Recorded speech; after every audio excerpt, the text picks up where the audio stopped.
Bonjour, monsieur le journaliste. Oui, merci beaucoup pour deuxième fois d'échanger avec vous. C'était la semaine passée. J'ai échangé avec vous sur les défis, des problèmes et comment trouver la solution. Mais cette fois-ci, ce n'est pas encore ça. Nous allons échanger avec vous sur la sécurité, c'est l'affaire de tous. J'ai un slogan que j'utilise souvent. Ça, c'est le slogan 2026. Tanganyika paix durable. Mais c'est les journalistes, cette question est géniale. C'est une bonne question. Maintenant, pour appuyer les autorités dans la sécurité de Kalemi, aux villes de Kalemi, il est essentiel de renforcer la collaboration entre la population et les services de l'ordre. On ne peut pas réussir la sécurité s'il n'y a pas la collaboration. Pour réussir la sécurité, c'est être unis, travailler mutuellement. Il y a un service de l'ordre, il y a aussi la population. La population est représentée par qui? Est représentée par la société civile, qui est l'œil de la population.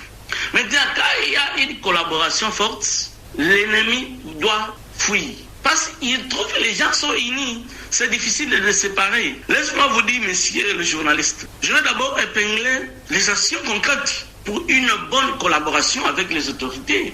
Parfois, les gens disent que la sécurité, c'est l'affaire du gouverneur, c'est l'affaire des ministres, c'est l'affaire des députés, c'est l'affaire de la police. Non, non, chers journalistes, non. La sécurité, c'est l'affaire de tous. Parce que nos ennemis sont dans nos maisons. Ils ne viennent pas de loin, ils ne viennent pas des pays étrangers. Ça peut être mon grand frère. Ça peut être ma soeur, ça peut être mon petit frère, ça peut être les voisins. Alors qui va dénoncer ça? C'est nous-mêmes. Devant qui? Devant le service de l'ordre, devant la police. Et pour dénoncer ça, quels sont les mécanismes que la personne qui va dénoncer doit être protégée? Et le point que je vais épingler, dès qu'il y a une collaboration, la population aura le droit de signaler le comportement suspect. Directement, dès que je travaille bien avec la police, nous collaborons bien. Je sais comment ils vont me protéger.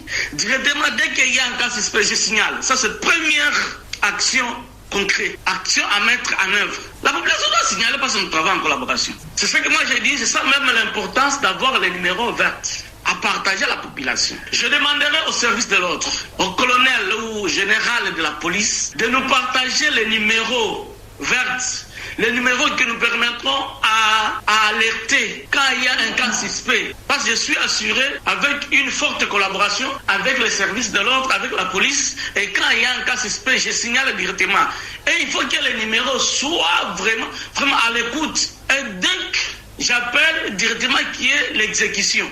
Et je peux même donner les stratégies, c'est-à-dire on pourrait même créer un groupe de la police, un groupe de gens dans chaque quartier ou avenue. Parce que si celui qui est chargé d'alerter au niveau de la police, il est loin d'ici, il est supposons à Kiseboué, et il y a le cas suspect qui est à Luchimba. Qu'est-ce que nous devons faire? C'est celui-là qui est en collaboration avec la police qui gère Luchimba.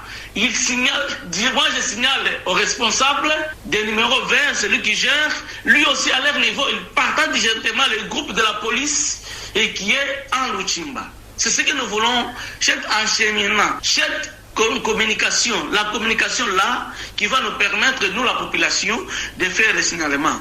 Ça c'est première des choses. Les numéros verts. Distribuer le numéro vert à la population dans chaque quartier, les chefs d'avenir, les chefs de village. Si possible, d'aller même au niveau des médias, à la radio RTNC, Télé 6, Horizon, n'importe qui, vous partagez ces numéros. Là, c'est facile à comprendre, parce que chacun a la communication à la maison. C'est ça que nous devons faire, monsieur le journaliste, comme première stratégie de signalement. Deuxièmement, ce que le ministre va faire deuxièmement, c'est organiser une réunion avec les différentes couches telles que la société civile, bien sûr, ça c'est un, deux, le service de l'ordre, il faut la présence du service de l'ordre les jours de la réunion. Aussi les présidents des associations, sans oublier les chefs coutumiers. Les chefs coutumiers doivent être là. Et enfin, on prend les confessions religieuses, les responsables. Quand il y a une réunion comme ça, dans cet engagement, dans ces discussions locales, peu et nous permettre d'identifier les problèmes de la sécurité et proposer des solutions, messieurs les journalistes. Je pense que vous êtes d'accord avec moi, ce que je parle. Parce que le Tanganyika cherche une paix durable. C'est-à-dire, en bref, le ministre de l'Intérieur doit mettre les stratégies pour une paix durable en respectant ce que je viens de détailler. Concernant la ville de Kalemi, messieurs les journalistes, merci pour la deuxième question. En connaissant bien la ville de Kalemi, a un responsable qui est maire de la ville.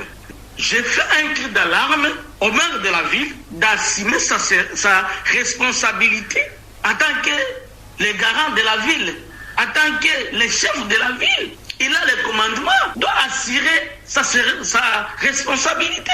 Alors, pour lui, en tant que maire de la ville, aux actions de la sensibilisation et de prévention, en commençant par le chef des quartiers village. Je me souviens, la semaine dernière, je parlais avec vous quels sont les types de la sensibilisation. Le maire de la ville doit utiliser le type de la sensibilisation pour la prévention contre l'insécurité dans la province. Il a les chefs de quartier. Il commence par là, les chefs de quartier. Parce qu'ils ont la situation, ils connaissent la situation de tout ce qui se passe dans leur quartier et à venir. En connaissant bien, le maire de la ville travaille avec des communes, 3 communes. Dans 3 communes, il y a le bourgmestre. Il appelle le bourgmestre. À leur niveau, le bourgmestre aussi appelle le chef de quartier et le chef d'avenue. Deuxièmement, il organise une réunion stratégique pour lutter contre l'insécurité. Il a aussi les comités.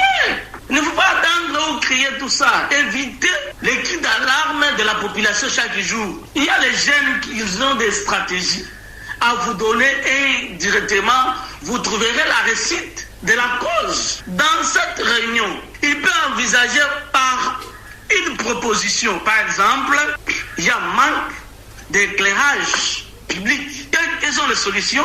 Moi, le maire de la ville avec mes 3 communes, nous devons mettre en œuvre ou installer l'éclairage public dans chaque commune. Dans chaque quartier, on met 2 ou 3. Ça, c'est une arme qui nous permet à visualiser ou à alerter les cas suspects. Parce qu'il y aura la lumière qui va voir là où les vols armés se cachent, monsieur les journalistes. Vous voyez ça? Et puis, vous voyez ça, concernant la sécurité, ou la propreté aussi de la ville. J'ai touché directement pour ça. Parce que j'ai pensé la semaine qui vient, nous allons parler sur la propreté de la ville. Parce que c'est seulement le maire de la ville qui est responsable. Allez-y comprendre, partout où vous passez, il n'y a pas de poubelle. Ça nous fait honte de la ville. C'est-à-dire là, il y a les compétences. Maintenant, nous allons juste se renforcer. Comme aujourd'hui, nous parlons de la sécurité, le maire de la ville va envisager à mettre l'éclairage public, d'organiser des réunions avec les chefs, avec les bourgmestres, d'organiser des réunions avec les chefs de quartier. À leur niveau, le chef de quartier va organiser avec les Nyumbakumi, les chefs d'avenir et les Nyumbakumi. Il connaît là où il y a problème. Mais pour dénoncer le problème, qu'est-ce qu'il faut faire? Il faut approcher la personne. Il faut collaborer avec la personne. J'espère que nous sommes d'accord avec vous. Même la population attend de tout ce que nous parlons avec vous. Parce qu'ils ont besoin d'une paix durable. Nous sommes dans la province qui gère un jeune leader, monsieur le gouverneur de la province qui sait du tout, un coup de chapeau. C'est-à-dire un État, il y a quand même la sécurité. Plus de 60% de diminution de l'insécurité. C'est quelque chose à louer, c'est quelque chose à clamer. Pourquoi pas oublier le ministre de l'Intérieur, honorable. Donc, coup de chapeau pour votre dévouement, pour le travail abattu concernant l'insécurité dans la province. Aujourd'hui, tout le monde dit merci à son Excellence Christian Kitunga d'avoir mis des stratégies pour lutter contre l'insécurité, monsieur le journaliste. Voilà, c'est ce qui va nous aider à lutter contre l'insécurité. Vraiment, coup de chapeau à tout le monde concernant la province du Tanganyika. Je ne passerai pas sans dire un mot. Et que Dieu vous bénisse les autorités du Tanganyika. Que Dieu bénisse le ministre de l'Intérieur, honorable Dona, que je cite. Il n'a jamais échangé avec le président sectionnaire Robert Amanzina Alain, mais il écoute chaque jour. Je suis là pour intervenir et donner mon point de vue concernant la sécurité et l'insécurité dans la province. Vraiment, continuez avec ça. Nous sommes derrière vous, nous allons toujours vous soutenir parce que nous ne sommes pas calmes. Nous avons aussi les piliers dans chaque avenue de chaque quartier. Nous allons toujours échanger ensemble avec le ministre de l'Intérieur et donner aussi nos codes de vie, nos stratégies pour lutter contre l'insécurité dans la province du Tanganyika. Merci beaucoup, monsieur le journaliste. Ngoba Ramazani c'est un leader qui a les soucis de la province et ne laisse jamais les autorités eux-mêmes. Ils seront toujours accompagnés par les autorités. Il y a aussi un autre point que nous devons parler par rapport à la participation active aux actions de sensibilisation et prévention mises en place par les autorités ou associations locales. Ça, c'est le grand titre que le maire de la ville doit identifier ensemble avec ses chefs de quartier et ses chefs d'avenue. Ces associations locales doivent aussi parler de la réalité de ce qui se passe dans le quartier, là où il réside, pourquoi il y a des tueries, pourquoi il y a des voleurs, pourquoi il y a de l'instabilité dans des quartiers à venir. C'est à partir de cela, le maire de la ville, avec ces associations, vont chercher une solution pour défendre à ces problèmes qui est dans leur entité. Le maire de la ville aussi, en tant que responsable, après ça, il va organiser des réunions avec différentes couches. Il faut même commencer par le président des montages. Monsieur le journaliste, laissez-moi vous dire la vérité. Les insécurités qui se passent en ville, il y a presque 70%, 81%. Les montages ont un peu des informations fiables. Parce que les montages là même, il peut arriver la nuit, même les voleurs l'appellent. Il dit non, je vais d'abord me déplacer à tel quartier.